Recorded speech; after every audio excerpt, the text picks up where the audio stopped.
Alam yajidka yatiman fa'awa wa wajadaka dhallan fahada wa wajadaka ailan fa'aghna. Kalimat alam yajidka yatiman fa'awa itu adalah kalimat pembuktian. Seolah-olah Allah ngomong ke kita tuh gini, kamu gak ingat dulu ketika kamu pernah gini siapa yang nolong kamu? Emangnya kamu gak ingat dulu ketika kamu pernah terpuruk siapa yang buat kamu bisa survive? Ketika kamu hampir celaka siapa yang menyelamatkan kamu? Ketika kamu gini siapa yang menolong kamu dan seterusnya. Jadi alam di sini Allah pengen ngingetin kita. Jadi kalimat alam adalah kalimat permintaan dari Allah supaya kita ingat-ingat lagi nih pengalaman hidup kita. Ada yang pengalamannya sampai ekstrim, second life misalnya, hampir celaka terus bisa selamat. Ada yang pengalamannya masalah hutang, ada yang pengalamannya hampir bunuh diri tapi nggak jadi gara-gara diputusin. Ada yang macam-macam kan pengalaman orang mah ya. Nah itu kalimat alam yajidka yatiman, yajidka itu Allah mendapati kamu dalam status nggak ada apa-apa sebetulnya. Kita tuh awalnya nggak punya apa-apa, bukan siapa-siapa, nggak bermodalkan apapun. Allah yang fa'awa, fahada, fa'aghna itu terjadi kepada kehidupan kita masing-masing. Kalau dalam bahasa kisah Nabi, fa'awa di masa Abdul Muthalib, fa'awa di masa Halimah, fa'awa di masa Abu Thalib, dan fa'awa di masa Khadijah. Ini semuanya bentuk-bentuk fa'awanya Allah kepada Rasulullah Sallallahu Alaihi Wasallam. Kalau kita terjemahin ayat itu dengan kisah Nabi Musa, alam yajidka yatiman fa'awa, itu bisa teman-teman temuin di surat Toha dan surat Al-Qasas. Nanti di dalam surat-surat itu Allah ngejelasin tentang gimana dulu Nabi Musa dihanyutkan ke Sungai Nil. Walaqad mananna 'alaika marratan ukhra idh awhayna ila ummika ma yuha أن قذفيه في التابوت فقذفيه في اليم فليلقه اليم بالساحل يأخذه عدو لي وعدو له وألقيت إليك محبة مني ولتصنع على عيني. Ketika Allah mengilhamkan kepada ibu Musa, wahai ibu Musa, hanyutkanlah bayimu di Sungai Nil kalau pengen selamat. Pengen selamat, jangan kamu simpan di rumah, jangan kamu rawat sendiri, jangan kamu bawa lari ke hutan, hanyutkan ke Sungai Nil. Supaya selamat dari siapa? Dari Firaun. Ini perintah Allah. Kadang-kadang Allah ngasih kita perintah dalam hidup itu gak logis. Menyelamatkan bayi kok malah dihanyutkan ke Sungai Nil. Kenapa gak dibawa lari aja ke dalam hutan, lalu ke pantai, lalu lupa. Kenapa nggak umpetin aja di rumah gitu? Kenapa nggak bikin rumah aja di yang jauh, atau mungkin ibu dan keluarga Musa ngungsi aja ke Madian misalnya, ke luar negeri. Jadi orang yang lari dari negeri Firaun. Kenapa nggak gitu aja yang lebih logis? Kenapa malah selamatkanlah bayimu dari Firaun dan tentaranya dengan cara hanyutkan ke Sungai Nil? Itulah hidup. Tidak semua perintah Allah itu kadang kita mengerti di awal, teman-teman. Kita cukup tahu bahwa ini perintah Allah, sami'na wa ata'na. Kalau pengen bahas lebih dalam lagi untuk cari tahu hikmahnya, silakan. Tapi jangan tunggu sampai kita ngerti hikmahnya baru sami'na wa ata'na, kelamaan. Akhirnya kita kehilangan banyak sekali kesempatan dapat kebaikan dari Allah. Justru biasanya Allah ngasih kejutan ketika kita ngambil challenge-nya Allah. Iman challenge, akidah challenge, tauhid challenge. Challenge-nya apa? Lakukan perintah Allah walaupun menurut logika kita agak aneh. Misalnya, tinggalkan pekerjaan itu. Ya Allah, pekerjaan inilah yang bikin saya bertahan hidup selama ini. Saya beli rumah, beli mobil, saya punya tabungan sekian gara-gara kerjaan ini. Udah tinggalin aja. Terus nanti saya kerja apa? Tenang, Allah yang gantiin. Terus gimana Ustadz? Jalannya dari mana Ustadz? Allah tahu jalannya, kita doang yang gak tahu. Kalau kita nggak tahu bukan berarti Allah nggak tahu kan? Kita yang nggak tahu, Allah tahu. Karena Allah alimun, basirun, khabirun. maha tahu, maha melihat, maha teliti, latifun, sami'un. Allah maha kuasa. Jadi kalau kita nggak tahu caranya bukan berarti dia nggak bisa. Serahin aja sama Allah. Ketika kita serahin sama Allah, Allah nggak mungkin ngecewain kita. Kenapa? Allah nggak pernah ngecewain hamba. Kita aja ke teman kalau udah diserahin satu amanah, kita berusaha untuk bikin dia terkesan, nggak sampai bikin dia kecewa. Apalagi Allah. Hanyutkan bayimu ke sungai Nil supaya selamat dari Fir'aun. Setelah Allah kuatkan hati ibunya, akhirnya karena ibunya soleha, hanyutin bayinya ke sungai Nil. Berharap selamat dari Fir'aun. Cuman nggak bisa lepas juga pakai kakaknya. Kakaknya yang jadi pengintai gitu, nyari tahu adiknya hanyut kemana. Ngalir, bukannya ke negeri yang jauh, bukannya ke Sudan kayak atau ke luar negeri kayak kan Sungai Nil itu membelah berapa negara ya. Bukan sampai ke luar negeri, nggak lama kemudian malah masuk selokan yang mengarah ke tempat pemandian pribadinya Fir'aun. Ini makin gak logis nih.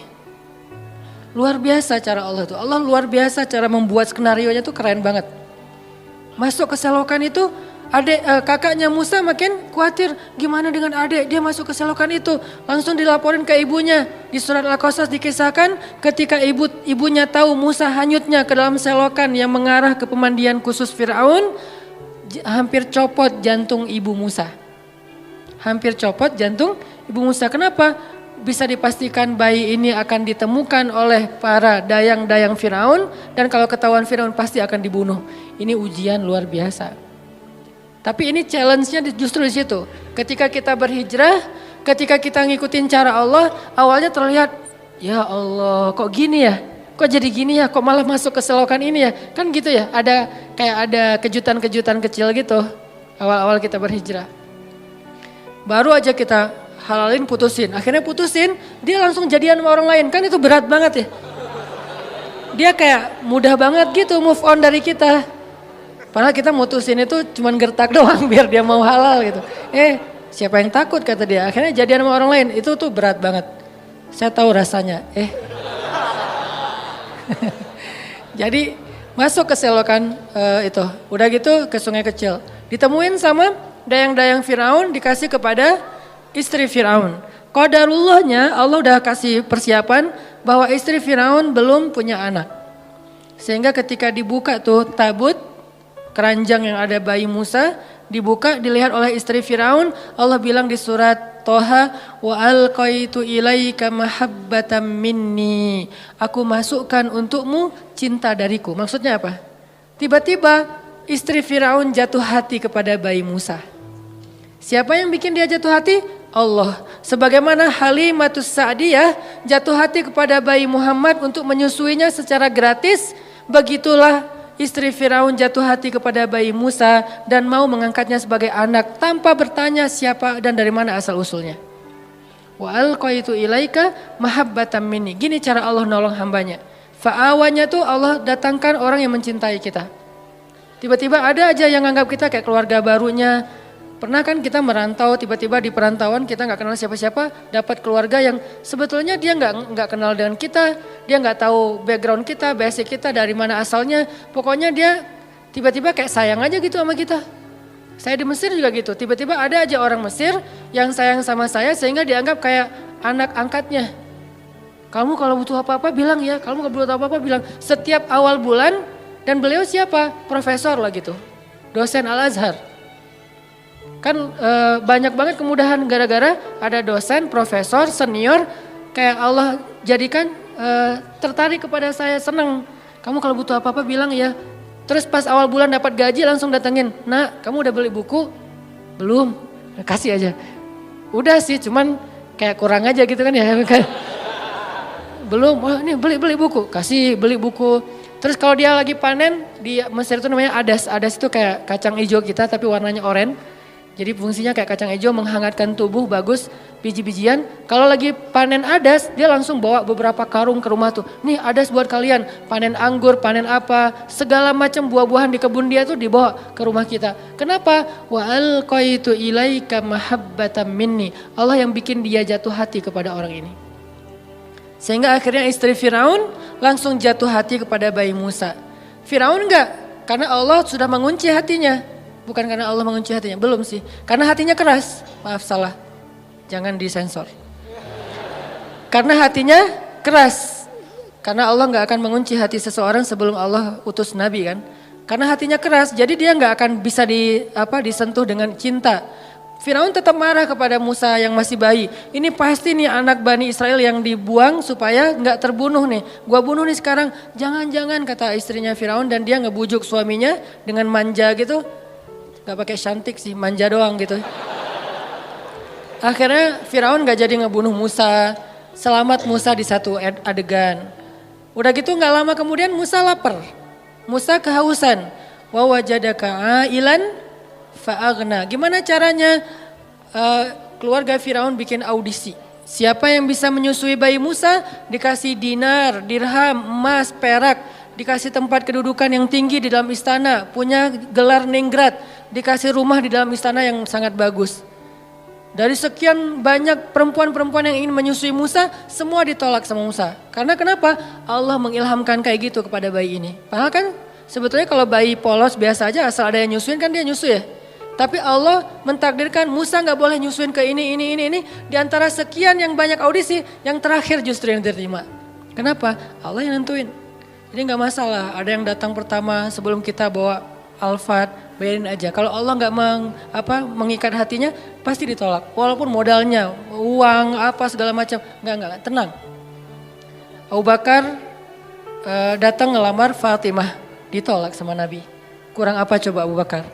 Tajir, soleh. Kan ideal banget ya. Ada yang soleh, gak tajir. Ada yang tajir, kurang soleh. Tajir, soleh. Tajir, soleh. Abu Bakar ditolak. Datang Umar, tajir, soleh, kuat, cowok banget, ditolak juga. Ali awalnya, aduh Abu Bakar aja ditolak, Umar aja ditolak, apalagi saya nih. Akhirnya kayak Ali cuma ngelewat doang depan rumah Nabi, lewat lagi. Dipanggil sama Nabi, Ali kenapa? Enggak ya Rasulullah gitu. Ali, kamu pengen menikahi Fatimah? Terserah sih. Akhirnya Nabi yang ngelamar Ali dalam bahasa ininya ya, adegannya. Walaupun secara resmi nanti Ali yang ngelamar Fatimah. Nabi kayak yang nawarin kepada Ali. Kenapa? Allah yang bikin kayak gitu. Jadi gak usah pesimis. Yang penting minta kepada pemilik hati. Ya Allah, kan hatinya bukan milik dia, milik engkau. Jadi saya mintanya ke engkau aja ya Allah, bukan ke dia. Nanti setelah engkau baru dia. Sehingga pas kita datang kayak bukan tipe dia banget, bukan standar dia banget, tapi buat Allah kita standar dia banget. Buat dia kita enggak banget. Enggak masalah kan? Yang penting buat Allah kita banget lah. Begitu kita datang dia enggak bisa bilang enggak. Kok saya ngomongnya iya ya? Pengen bilang enggak tapi enggak bisa gitu. Ya udah deh, ya aja. Jadi aja. Setelah itu Allah masukkan hub, cinta, sehingga dia mencintai kita mencintai dia karena Allah Subhanahu wa taala, dan itu mubarak, diberkahi. Itulah istri Firaun. Akhirnya Musa tinggal di situ, ibunya tinggal di situ, kakaknya, tetehnya tinggal di situ, AA-nya tinggal di situ. Siapa AA-nya Musa? Harun. Semuanya sekeluarga tinggal di situ. Ini namanya alam yajidka yatiman fa'awa. Allah yang bikin skenario yang kayak gitu. Ismail juga kayak gitu. Kemudian Yahya alaihissalam juga kayak gitu. Maryam juga kayak gitu. Alam yajidka yatiman. Maryam kan lahir gak punya ayah. Bukan gak punya ayah. Ayahnya udah wafat kan. Imran sama anak yatim perempuan lagi itu. Siapa yang fa'awa Maryam? Wa kaffalaha Zakaria. Zakaria yang mengawakan Maryam. Dan Zakaria cinta banget sama Maryam. Walaupun itu adalah ponakannya, tapi seperti putrinya sendiri. Dan Zakaria adalah sebaik-baik orang yang merawat Maryam. Walaupun ayahnya soleh banget, tapi ada yang lebih daripada ayahnya. Ayahnya orang soleh, Zakaria nabi. Sehingga Allah ingin Maryam ini dirawat bukan oleh ayahnya yang soleh, tapi oleh pamannya yang nabi, yaitu Zakaria. Ini cara Allah teman-teman. Sehingga itu menjadi bukti ma wadda'aka rabbuka wa ma qala. Andalin Allah aja deh. Kita mau hijrah, kita mau ganti kerjaan, kita mau dapetin pasangan, kita mau punya anak, kita mau. Udah bilang aja sama Allah. Ada mau apa aja bilang aja sama Allah. Selama yang kita inginkan itu kebaikan, Allah malu untuk gak mengabulkan keinginan kita. Gak mungkin gak dikabulkan, pasti. Kenapa saya bilang pasti? Allah sendiri mengatakan, ujibu da'watad da'i idza da'an. Kalau ada yang berdoa sama aku, curhat sama aku, ujib. Aku pasti akan nge-replay, akan ngerespon, akan ngejawab, akan nge-read. Gak mungkin enggak. Pasti dibalas sama Allah SWT. Kalau teman, pasangan, geng gak ngebalas WA, biasalah itu. Tapi kalau Allah gak mungkin enggak. Pasti di-read langsung dibalas sama Allah. Cuman balasnya Allah apa? Kadang dibalas dengan yang sama persis dengan yang kita minta.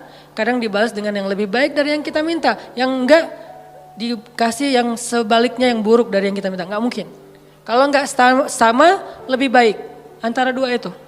Dan dua-duanya untung. Alam yajidaka yatiman fa'awa. Nanti wawajadaka dhallan. Wawajadaka dhallannya Nabi. Mungkin teman-teman pernah dengar penjelasan dari Ustadz Abdul Somad. Saya pengen membandingkan aja. Kalau Nabi kasusnya kayak gitu. Pernah tersesat di sebuah perjalanan dari Mekah ke daerah Syam.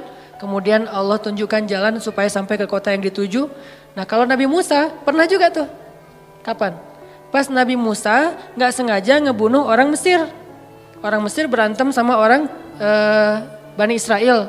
Cuman orang Mesirnya kayak zalim gitu. Dia terlalu sombong. Akhirnya didorong sama Musa meninggal kan. Walaupun Musa gak sengaja sih. Dorong, kamu apa-apaan sih, mati kan. Musa juga kaget, loh kenapa nih gitu. Kayak gak sengaja gitu, jangan-jangan setan. Akhirnya Musa bilang, ya Allah bukan kerjaan saya, kerjaan setan. Jadi boleh kan nyalahin setan. Bilang setan, salah saya apa?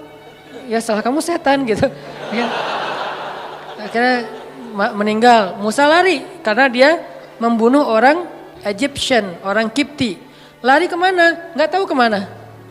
Cuman berdoa, ya Allah beri saya petunjuk dalam perjalanan ini. Jalan aja pokoknya kemana kaki melangkah deh ikutin aja tuh. Gak ada nih lihat Google Map dulu atau mau kemana dulu bikin itinerary dulu. Kayak kita trip atau traveling yang udah jelas tujuannya. Ada travel agentnya, ada budgetingnya udah segala macam. Enggak, pokoknya jalan aja kemana kaki melangkah ikut aja terus. Ini benar-benar dol namanya nih. Nggak tahu arah. Tapi sampainya kemana? Ke jodohnya. Ke Madian, ke Yordania, ketemu dua orang cewek, lagi ngantri mau ngasih minum ternak, Musa nanya, ma khatbukuma, ada yang bisa saya bantu? Gak ada modus-modusan, beda dengan kita, kayak kenal ya, di mana ya? Enggak, kita gak pernah ketemu, saya yakin saya pernah ketemu sama kamu, di mana? Di dalam mimpi, modus banget kan ya. Musa nggak kayak gitu. Ya udah aja, ma khatbukuma, kalian ada apa? Apa yang bisa saya bantu? Dengan bahasa yang lembut ya, pastinya kan ngomong sama cewek nih. Masa ngomong sama cewek, ma khatbukuma, kan enggak ya? Nada khatib yang membuat kesannya jadi berubah. Kan kalau khatib berubah, kalau dia nggak paham ceritanya, dia akan mengatakan ma khatbukuma. Nggak gitu Ustadz. Gimana? Ma khatbukuma, kan lagi ngomong sama cewek nih. Musa orangnya santun, akhirnya kami nggak bisa ngasih minum ternak soalnya harus ngantri di belakang laki-laki. Ya udah saya bantuin. Musa langsung turun ke sumur. Ketika Musa turun naik ngasih minuman ternak dan itu ada puluhan ekor onta, ratusan ekor onta. Satu ekor onta aja minumnya udah banyak banget kan. Di situ kelihatan Musa itu kuat, gagah. Kebayangkan ngangkat air gitu, walaupun yang tadinya dia udah jaga-jaga nggak mau kelihatan ototnya kan kelihatan juga tuh pas ngangkat. Terus kayak pura-pura lipat baju gitu, nih kenapa ya angkat gitu. Terus kayak udah gitu selesai, Musa duduk di bawah pohon istirahat, si ceweknya pulang. Pulang cerita ke ayahnya, ayah tadi kami dibantu oleh seorang laki-laki, dia baik segala macam. Kata ayahnya, ya udah undang ke rumah, ayah pengen bilang makasih dan ngejamu dia makan. Musa di bawah pohon bilang gini, ya Allah saya lapar dan engkau sebaik-baik pemelihara. Ya Allah saya lapar tapi engkau yang maha penyayang. Ngadu ke Allah. Lapar bilang ke Allah. Mau ikhtiar gimana di negeri orang gak tahu di mana tempat makan. Dan gak bawa uang juga. Ya Allah saya lapar, engkau sebaik-baik penolong, pemelihara, pengasih, penyayang. Tiba-tiba cewek itu datang. Tamshi ala istihya, berjalan malu-malu. Gimana jalan malu-malu? Aduh gimana ya ngomongnya ya. Kalau bahasa kita mah ya, aduh malu mau ngomong. Tapi kan ini amanah dari ayah. Kalau kita mah pura-pura malu, kalau ini benar-benar malu-malu. Tamshi alas, ya gimana ya caranya ya, aduh gimana ya, atau gimana ya, terus maju lagi, nggak jadi lagi mundur, maju lagi, nggak lagi mundur lagi, nggak pakai cantik, maju mundur aja bukan. Sampai akhirnya datang, Mas kalau bahasa kita nih, Mang, A gitu ya. Ayah saya ngundang AA di rumah mau ngucapin terima kasih. Oh iya, hayu, jalan aja. Hayu nggak tahu bahasa Arabnya hayu apa. Jalan. Jalan sampai ke rumah, ayahnya ngasih makan, ngobrol. Kamu dari mana nak? Saya dari Mesir. Oh ya, negerinya Firaun. Ya, saya pelarian dari Firaun. Emang ada cerita apa? Kisahin, kamu orang baik, tinggallah di sini. Ya makasih Pak. Setelah itu si bapak itu ke belakang kan. Ternyata si anaknya yang perempuan ngedengar pembicaraan mereka.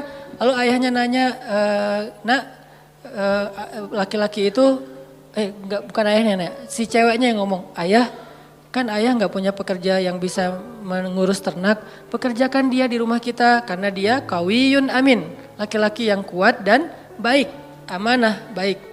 Ayahnya langsung ngeh, oh anak saya berarti ada hati nih buat laki-laki itu. Kok bisa gitu sih ayahnya kayak kegeeran gitu kan ya?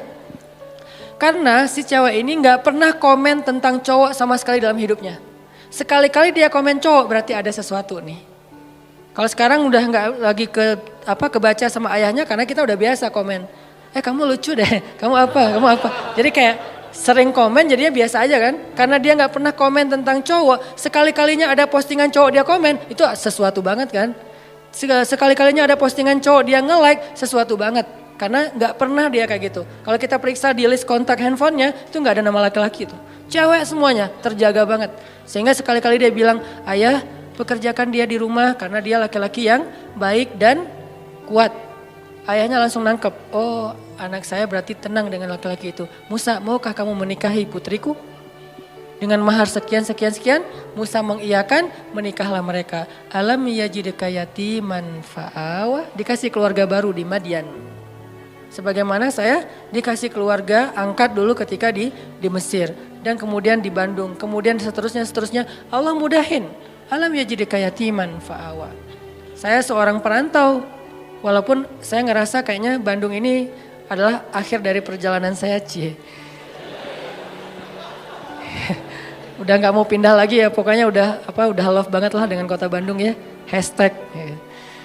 Jadi karena ngerasa kayaknya nih negeri saya yang ketiga, Aceh, Kairo, Bandung, udah aja selesai, udah nggak mau pindah lagi karena udah nyaman.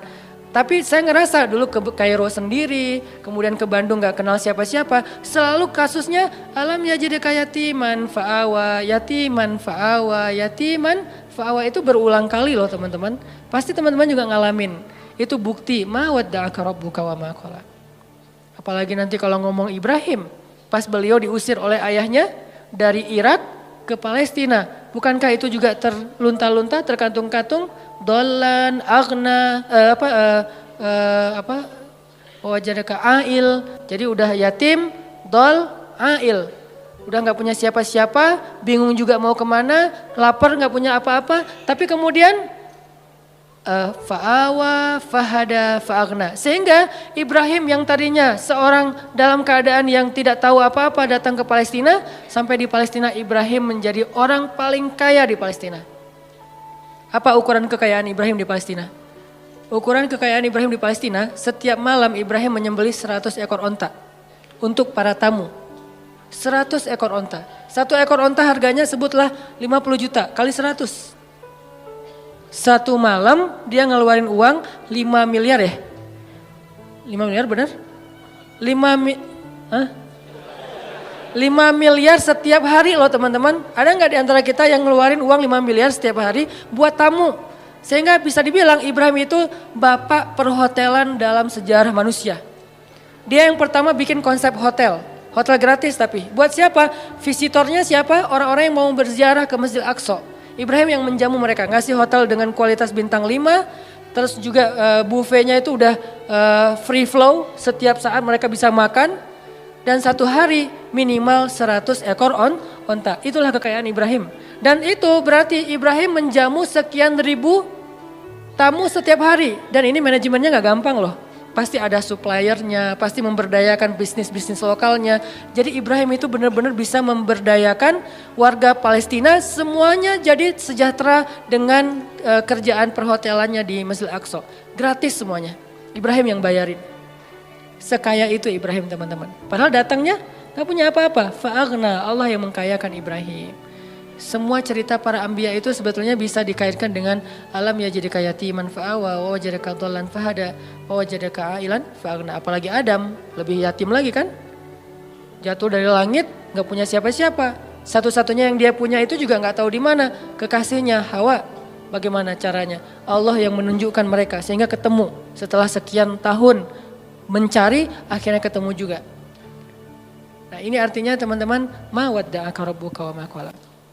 Part ketiga yang akan kita tuntaskan malam ini, fa'ammal yatim fala taqhar wa ammas sa'ila fala tanhar wa amma bi ni'mati rabbika fahaddis. Kalimat 3 ayat terakhir ini itu kayak nerusin 3 ayat sebelumnya. Alam yajidka yatiman fa'awa fa'ammal yatima fala taqhar. Wa wajadaka dhallan fahada wa ammas sa'ila fala tanhar wa wajadaka ailan fa'aghna wa amma bi ni'mati rabbika fahadis. Jadi kayak pasangan-pasangan ayat. Bukankah Allah mendapatimu dalam keadaan yatim lalu Allah kasih kamu keluarga? Makanya kalau ketemu anak yatim jangan kamu bersikap semena-mena kepada mereka. Karena Allah juga mendapatimu yatim wahai Muhammad, sehingga Nabi Muhammad sayang banget sama anak yatim dan sangat dekat kepada orang yang sayang kepada anak yatim. Sehingga Nabi mengatakan, orang yang mencintai anak yatim nanti di akhirat bersamaku itu seperti jari telunjuk dengan jari tengah ini. Dekat banget. Jadi kita bakal punya rumah bersebelahan, satu klaster sama rumah Nabi. Kan seru banget ya. Punya rumah satu klaster sama rumah Nabi. Dan klaster itu klaster terbaik di surga. Yang satu butir debunya lebih mahal daripada dunia dan seisinya. Bukan 1 meter tanahnya, 1 butir debunya lebih mahal daripada dunia dan seisinya. Enggak ada lagi klaster wilayah tanah yang lebih baik daripada klasternya Nabi nanti di surga. Dan siapa yang sayang kepada anak yatim, yang sangat peduli kepada anak yatim di sini usia sebelum dia mampu berusaha. Kalau 25 tahun terus dia jomblo gitu, terus dia kayak gitu, itu modus ya. Ustadz, dia tuh masih yatim loh. Ayahnya udah meninggal sekian tahun, jadi saya kayak fa'awa gitu Ustadz ya. Ya boleh lah ya. Yang penting niatnya baik. Jadi siapa yang sayang sama anak yatim, nanti dia akan disediakan rumah satu klaster dengan Rasulullah SAW. Jadi dia kayak bertetanggaan gitu sama Nabi SAW. Ketemu sama Nabi duduknya di sebelah Nabi. Ketemu sama Nabi duduknya satu majelis sama Nabi. Ini fa'ammal yatima fala taqhar. Jangan semena-mena sama anak yatim. Dulu di zaman Nabi ada cerita seorang sahabat namanya Abu Lubabah. Abu Lubabah ini punya pohon korma di sebelah rumah anak yatim. Tapi dia gak rela gitu kalau kormanya dimakan sama anak yatim, korma yang udah jatuh. Sehingga suatu hari anak yatim lagi makan korma jatuh, dari mulutnya diambil sama Abu Lubabah. Ini bukan punya kamu, ini punya saya. Dilaporin ke Rasulullah.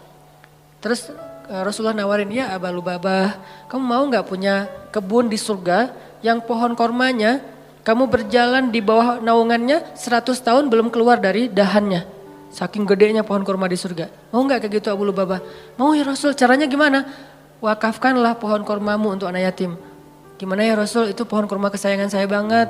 Itu saya ada kenangan gitu. Maaf ya bukan gak mau. Dia kayak beralasan gitu gak mau nyerahin pohon kormanya untuk wakaf anak yatim. Akhirnya Nabi gak maksa orangnya. Ya udah gak apa-apa, pergi aja. Tiba-tiba datang sahabat yang lain namanya Abu Lubabah. Dia bilang, ya Rasulullah, ada apa Abu Lubabah? Tadi saya mendengar Rasulullah nawarin sesuatu kepada Abu Dahdah yang kedua. Ada apa Abu Dahdah? Saya tadi dengar Nabi nawarin sesuatu ke Abu Lubabah. Tapi dia nolak. Ya emang kenapa? Kalau saya ngambil itu boleh nggak ya Rasulullah? Boleh, siapapun, kebaikan itu untuk siapa aja. Ya udah tunggu ya Rasulullah. Langsung dia pergi ngejar Abu Lubabah. Ya Abu Lubabah, ya Abu Lubabah. Abu Lubabah nungguin. Ya Abu Dahdah, ada apa? Kamu tahu kan kebun kurma saya di Madinah? Siapa yang tidak tahu kebun kurma milik Abu Dahdah? Satu kebun kurma ada 600 pohon kurma. mata air sendiri, ada villanya, luas banget kebunnya. Dan kebun itu paling subur, yang lain panen setahun 2 kali, yang ini 3 kali setahun. 4 bulan sekali panen. Teman-teman kalau mau berhitung, satu pohon korma sekali panen itu lebih dari 100 kilo. Satu pohon, satu dahannya aja udah berapa puluh kilo kan? Itu satu pohon lebih dari, sebutlah yang paling kecil 100 kilo. 1 kilo harganya 500 ribu. 500 kali 100, capek. Itu satu pohon. Dan Abu Dahdah punya 600 pohon. Jadi sekali dia panen korma itu puluhan M loh keuntungannya. Sekali panen, dalam setahun dia panen 3 kali.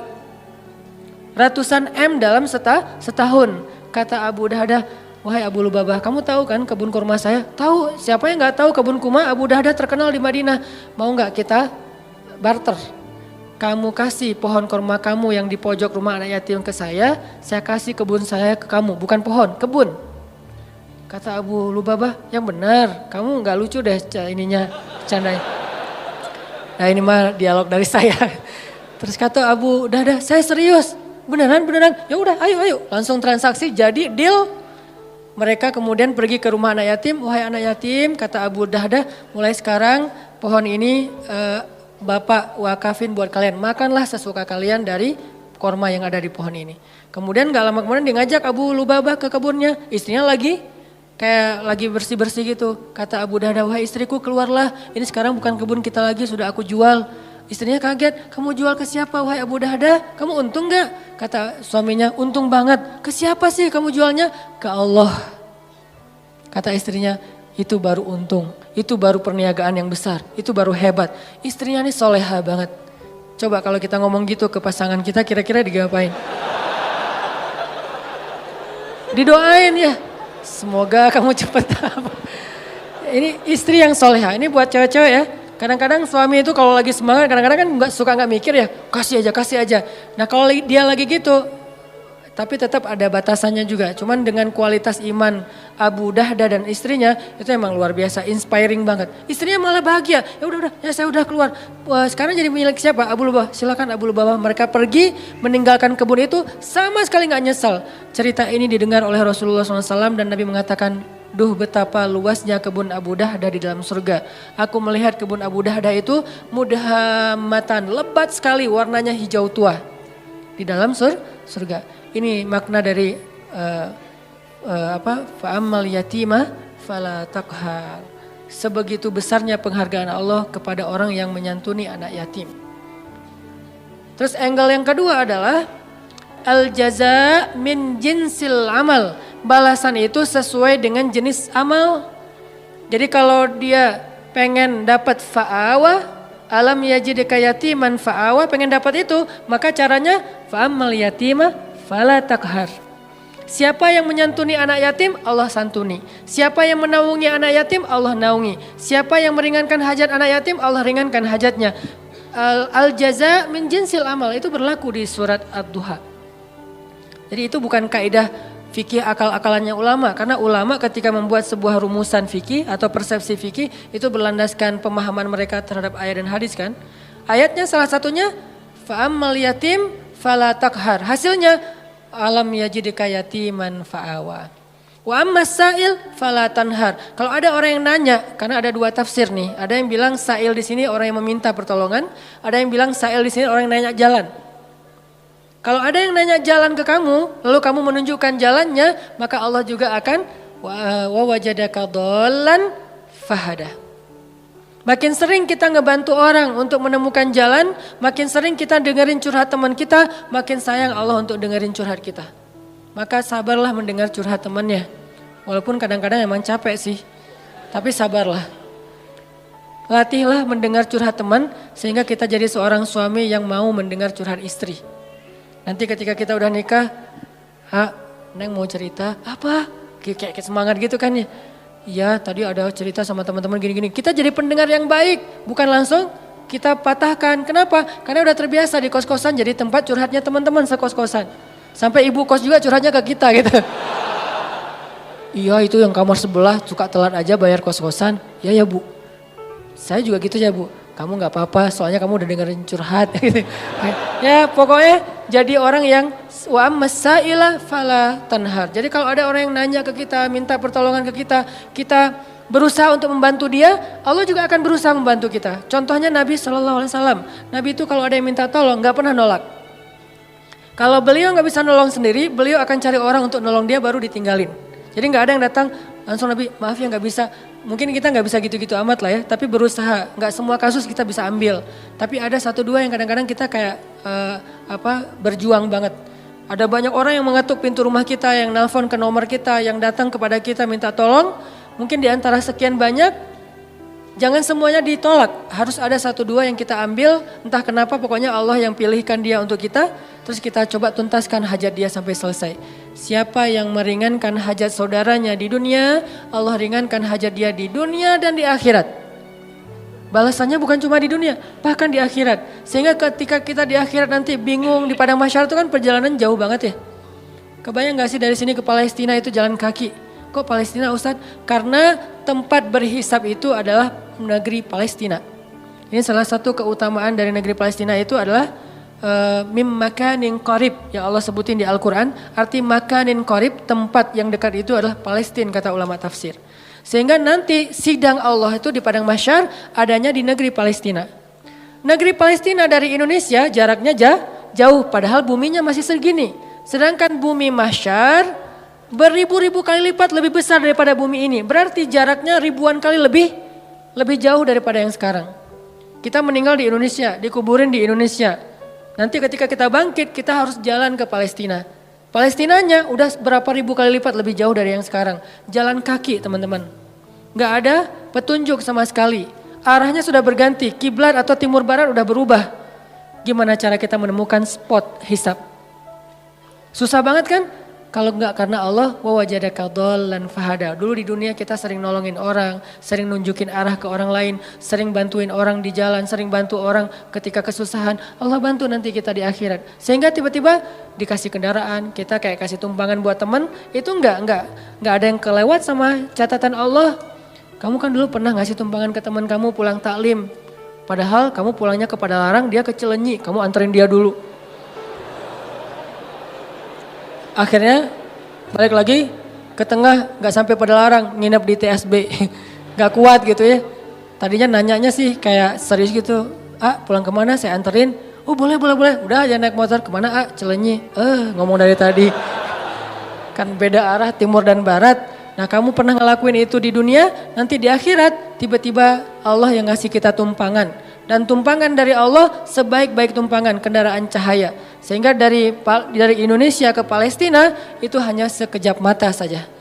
Itu diantara makna dari hisab yang ringan, hisab yang mudah, dipercepat perjalanannya. Sementara yang lain masih kebingungan, ada yang jalan ke sana, ada yang jalan ke sana. Itu nggak ada yang arah loh, yang jelas arahnya. Jadi orang jalan itu acak aja tuh kemana-mana. Bisa ribuan tahun nggak sampai ke tempat hisab, belum dihisab tuh.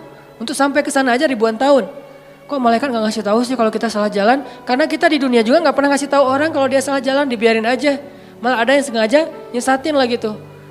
Kalau mau jalan ke Dago lewat mana? Itu aja lewat ini nanti Gatot Subroto tembus aja ke Soekarno Hatta, udah gitu Buah Batu terus aja ke sana. Itu mah Banjaran ya. Nah ini artinya nanti pas kita nanya malaikat mau ke tempat hisab, tempat hisab, balik lagi aja ke belakang, kamu udah kejauhan. Tapi malaikat gak gitu-gitu juga sih. Paling-paling malaikat cuek ninggalin kita gitu. Akhirnya kita terkatung-katung, ini makna terkatung-katung. Istri kita bangkitnya bareng. Kenapa bangkitnya bareng? Karena kita pengen dikuburin satu liang lahat. Cinta sejati gitu kan, true love and endless love lah. Pas meninggal wasiat aku pengen dikuburin sama kamu. Udah aja dikuburin satu liang lahat. Pas bangkit, noleh juga enggak teman-teman. Yauma yafirrul mar'u min akhihi wa ummihi wa abihi wa sahibatihi wa banihi likulli imri'in minhum yauma idzin sya'nun yughni. Kita bangkit bersebelahan tapi enggak noleh. Kok bisa gitu Ustaz, enggak kenal? Kenal tapi enggak peduli. Kok enggak peduli? Saking takutnya kita tentang nasib diri sendiri. Sampai diibaratkan hari itu kata Allah di surat Al-Muzammil, hari ketika seorang wildana syiba, seorang anak kecil aja tiba-tiba beruban saking stresnya dia. Tapi nggak semua orang yang rambutnya beruban itu karena stres ya, sebagiannya doang. Kalau anak kecil sampai tiba-tiba beruban berarti kan stres banget tuh hari ya.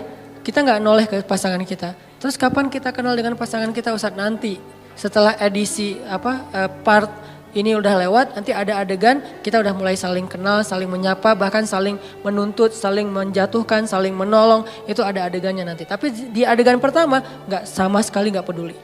Suaminya tersesat, istrinya nggak akan nolong. Sehingga yang bisa nolong kita hari itu hanyalah apa yang hari ini kita lakuin teman-teman. Sehingga kalau kita nemuin ada sa'il itu bisa orang yang minta tolong, bisa orang yang nanya jalan, fala tanhar. Jangan bikin dia kecewa, jangan sakitin hatinya. Kalaupun kita nggak bisa bantu dia, minimal jangan sampai kita manna wal adha, menyakiti dia dengan kata-kata kita. Jangan. Setidaknya kita kalau nggak bisa tolong pun ya sudah, ya nggak bisa nolong aja. Jangan udah nggak bisa nolong, nyakitin lagi tuh. Kayak kita nggak bisa nolong teman-teman di Palestina. Ya udah jangan ngomong ngapain sih jauh-jauh. Udah nggak usah. Kalau pengen nolong yang dekat-dekat silahkan. Mau dua-duanya lebih bagus lagi. Mau yang sana juga nggak masalah. Yang penting jangan nyakitin. Jangan kita beranggapan bahwa yang di Palestina itu jauh nggak perlu ditolong. Yang di Suriah itu jauh nggak perlu ditolong. Padahal kondisi mereka itu luar biasa memprihatinkan. Bahkan dahsyat sekali keadaan mereka. Tapi kita udah nggak nolong, ngomong lagi. Jadi kalau mereka dengar kasihan. Perasaan mereka kayak gimana gitu, ya udah jangan. Termasuk orang di sekeliling kita, keluarga besar kita. Kadang-kadang ada kakak adik kita yang minta tolong, kita kayak sebel gitu sama dia. Giliran butuh aja lo minta tolong. Jangan, udah aja diem. Kalau kita nggak mau nolong atau nggak bisa nolong, diem aja. Kenapa? La tanhar. Jangan sakiti orang yang meminta pertolongan. Sehingga nanti al jaza min jinsil amal. Allah juga akan membalas kita dengan cara yang sama. Na'udzubillah min dzalik. Wa amma bi ni'mati rabbika fahadis. Nikmat Allah sampaikanlah. Maksud menyampaikan nikmat Allah itu ada banyak. Salah satunya adalah kita bicarakan kebesaran-kebesaran Allah. Allah tuh baik banget, Allah gini. Sehingga dengan pembicaraan kita, orang yang mendengar jadi semakin yakin sama Allah. Kayak tadi cerita saya di Thailand, simple sebetulnya, cuman hal yang sepele banget. Tapi itu bagian dari tahadus bin ni'mah. Tujuannya apa? Tujuannya biar kita yang mendengar makin yakin sama Allah, makin bergantung sama Allah, makin taat di jalan Allah. Itu namanya wa amma bi ni'mati rabbika fahadits. Jadi teman-teman, 3 ayat terakhir itu ada 2 angle yang kita bisa lihat. Satu, ternyata kalau kita pengen dapat satu kebaikan, maka tanamlah kebaikan yang sama di ketika kita bisa, nanti saat kita butuh Allah akan membalas kita dengan kebaikan yang sejenis. Saya pernah cerita dulu saya di Kota Baru Parahyangan, habis taklim malam-malam gerimis, saya pulang pakai mobil, ngelihat di jalan ada ibu-ibu sama anak gadisnya lagi jalan kaki. Kota Baru di Masjid Al-Irsyad itu kan ke jalan raya jauh ya. Dan malam-malam gak ada damri, gak ada angkot, gak ada ojek. Beliau jalan kaki berdua, gerimis lagi tuh, pakai payung. Saya waktu itu tinggal di Cihanjuang, saya mau keluar dari masjid ngelihat ada ibu-ibu sama putrinya lagi jalan, saya samperin, Bu, butuh tumpangan? Oh boleh Ustadz, mau kemana? Mau ke depan? Ya udah ikut aja. Karena saya nggak bawa pasangan, mereka duduk di belakang. Itu etikanya ya, jangan duduk di depan, nanti jadi fitnah. Udah aja duduk di belakang. Dan itu tidak menghina. Oh jadi kayak supir dong, nggak apa-apa. Karena demi menjaga fitnah, biarkan dia duduk di belakang berdua, saya di depan. Kalau ngomong, ya ngomong aja. Sesekali ngelihat ke menghargai. Dia cerita, Ustadz tadi saya ikut talim Ustadz, oh Masya Allah ibu jadi ikut talim, terus tadi gimana kesininya? Naik damri, soalnya kalau sore itu masih ada damri, saya masuknya pakai damri. Pulangnya biasanya jalan kaki, biasanya, berarti udah beberapa kali tuh. Oh gitu, maaf ya saya nggak tahu, ya udah dianterin. Sampai di depan, jadi kayak nggak enak hati gitu diturunin di jalan ya, nggak tuntas kan. Udah saya tanya, ibu rumahnya di mana? Masih di daerah Padalarang gitu, daerah Cimareme, agak turun dikit. Ya udah saya anterin aja ke rumahnya. Enggak ngerepotin nih Ustadz, enggak. Padahal biasanya saya langsung masuk tol kan. Keluar Baros cepet. Ini ngelewatin Cimareme kan macet-macet gitu. Enggak apa-apa saya anterin. Ya udah sejalan, padahal enggak sejalan sebetulnya. Saya harusnya ke tol. Dianterin sampai ke rumah, kan sepele banget kan. Udah sampai ke rumah selesai, pergi aja. Besok-besoknya sebulan kemudian saya naik jembatan Pasupati itu ke arah Paster. Ban motor saya bocor. Pas di atas, bukan bocor, habis bensin. Saya lagi tight banget jadwal hari itu, nggak sempat ngisi bensin. Saya pikir mesti sampailah ke pasar, kan ada pom bensin tuh. Paksain aja, pas di atas, pas habis. Mati aja. Saya dorong, baru berapa detik saya dorong, tiba-tiba datang anak muda, nyamperin, Mas mau di step gitu. Oh boleh, di step aja sama dia, didorongin. Pakai motor dia sampai ke pom bensin, akhirnya saya bisa ngisi bensin. Saya jadi teringat, dulu saya pernah nolong orang di jalan. Sekarang Allah nolong saya di jalan. Dan itu timingnya tuh pas banget. Kalau dia lebih cepat sedetik, udah gak ngelihat saya di belakang. Kalau saya lebih cepat, lebih lambat sedetik, dia gak ketemu. Allah yang bikin timingnya, pas habis bensin dia datang. Kalau saya lebih cepat setengah jam, saya udah sampai ke pom bensin, dorongnya kan ya. Gak ketemu dia, jadi pas banget, baru berapa detik dorong, dia datang. Dan dia, maaf lupa saya ceritanya, bukan di step, dia bawa selang gitu kan, saya lupa ceritanya. Dia bawa selang bukan di step, berarti 2 kali kejadiannya, 1 kalinya di step, udah kebiasaan. Pasti ada yang nolong lagi nih, kan saya kemarin habis nolong orang, GR gitu kan sama Allah. Bener ada yang nolong, jadi ada yang di step, yang ini bawa selang. Kan jarang banget ada anak muda kemana-mana bawa selang gitu kan. Pak kenapa? Dia ngelihat ban nggak kempes, habis bensin ya? Iya, di sini saya ini. Dia sedot, terus masukin hanya untuk bisa sampai ke pom bensin. Kan itu jarang banget, mungkin 1:1000 dan pas lagi timingnya. Allah yang membuat seperti itu. Kalau orangnya ada di sini atau nonton, barakallah jazakallah khair. Sering saya cerita nih, benar-benar jadi kebaikan buat dia. Artinya teman-teman benar-benar al jaza min jinsil amal. Balasan itu sesuai dengan jenis amal. Kalau kita pengen dibalas, ya Allah mudahin dong cara saya untuk dapetin jodoh. Mudahin orang lain untuk dapetin jodoh. Caranya gimana? Jadi mak comblang mungkin. Atau nemenin dia curhat mungkin. Atau nemenin dia ngelamar mungkin. Kita yang jadi, Pak dia tuh sahabat saya banget. Saya kenal banget dengan dia Pak. Wah pokoknya aman lah Pak. Dia orangnya bertanggung jawab. Kita promoin dia. Sehingga nanti Allah yang promoin kita di orang lain. Pokoknya mau apa, cari amal soleh yang sejenis dengan itu. Saya pengen jadi orang kaya Ustadz. Ya udah. Tolong orang lain ketika lagi butuh modal atau apa, saya pengen nikah Ustadz. Ya udah bantu dulu temennya untuk mahar. Nanti Allah ganti mahar yang buat kita, atau kalau nggak mahar mungkin hantaran. Karena kadang-kadang kan hantaran itu apa? Seserahan ya. Seserahan itu kadang-kadang lebih gede daripada mahar kan. Mahar anak saya sih nggak banyak Dek. Soalnya kan kata Nabi mahar jangan tinggi-tinggi. Berapa Pak? Ya udah 1 gram aja. Oh, tapi seserahannya ya berapa? 1 M juga nggak apa-apa. Si bapak teh. Seserahannya yang gede, jadi kita bikin stres gitu kan. Gak apa-apa, ambil aja. Jangan menyerah ketika ditawarin 1 M, 10 M, 100 M. Ambil, itu angka gede di kita, tapi kecil di Allah loh. Jangan pikir kita yang bakalan bayar, Allah yang bayarin. Dek, maharnya standar biar gak beda sama kakaknya ya. Bukan bapak mau mempersulit adik, bapak tahu adik penghasilannya pas-pasan. Ini bapak menghina atau lagi apa sih? Tapi emang biar dia nggak jauh banget, nggak jomplang banget sama kakaknya. Kakaknya dulu sih 3 M, dia 2 M juga nggak apa-apa. Boleh Pak? Kamu sanggup? Insya Allah Pak. Kerja apa? Allah yang kasih kerja. Gitu, semangat. Siapa tahu nanti setelah kasih saya waktu 1 tahun Pak. 1 tahun? Ya oke 1 tahun. Bekerja semaksimal mungkin 1 tahun. Biarkan mereka ngelihat kesungguhan kita. Setelah 1 tahun mungkin kita nggak dapat 1 atau 2 M. Tapi dapat kasihan dari dia. Ya, ini serius nih ternyata. Ya udah deh, Adik dapat berapa? Dapat Pak 2 apa? 20 juta gitu. Ya udah nggak apa-apa, dicicil ya tapi ya. Karena kamu udah berusaha, ya udah jadi deh. Karena dia ngelihat kita kayak tanggung jawab, serius, wah pantang menyerah. Itu kan akhirnya gol. Kan yang penting gol. Soal gimana caranya Allah lebih tahu. Pokoknya kalau dikasih tantangan, ambil. Setelah itu gimana Ustaz? Serahin ke langit. Allah mudahkan semuanya. Kalau di tangan kita pasti susah. Logika kita pasti nggak nyambung. Tapi di sisi Allah, ala kulli syai'in qadir. Allah maha kuasa atas segala sesuatu.